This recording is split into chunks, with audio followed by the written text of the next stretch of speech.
السلام عليكم الخوت، ان شاء الله تكونوا بخير وعلى خير. اليوم جبنا لكم واحد 3 الزواقات عاوتاني في شال ديال الكتاف. غادي ندوزو معكم ان شاء الله. الزواقه الاولى هي هذه اللي كتجي على هذا الشكل، اللي كتجي مشارجيه تبارك الله بهاد النجيمات ووريدات. هذه تقدر تلبس حتى هي ضفاص. الوجه ديالها الاخر كيجي سامبل، ما كيجيش فيه اللوان وبلا هدوء. كاين فيه هذا اللون الاول الشاري بالباج ومع داخل مع هذا الخضيضر. هذا الباج مغلق شويه مع الباج مفتوح. وكاين هذا الكري بالغوز كالشير. كاين هذا الخضيضر وكاين هذا المارو كيجي زوين.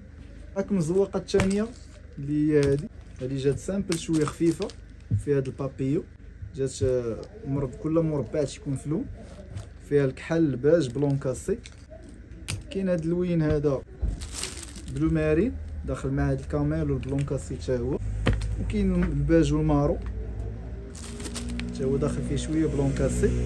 باج والكري والنيود مخلطين، باج صابلي ترابي. كاين هذا الكرونه بالنيود حتى هو، النيود والبلون كاسي. الزواقه الثالثه هي هذه كتجي على هذا الشكل.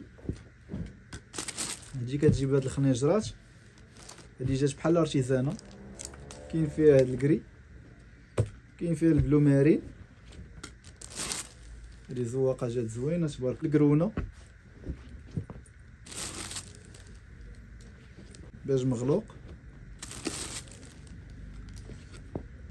وكاين الكحل بالحمر، حمر كرونه ماشي حمر مفتوح بحال دم الغزال. كاين هاد الكحل بالباج والخضيضر. هادو هما اللوينات اللي كاينين فيهم. اللي بغى شي حاجه يتواصل معنا، اللي بغى شي حاجه بالجمله راه كاين العدد ولكن قليل ماشي بزاف، وبالتقسيط راه متوفرين حاليا كاينين. اللي بغى شي حاجه يتواصل معنا في الانستغرام. والمحل ديالنا كيتواجد في سلا المدينه حدا مارشي سونطرال. السلام عليكم.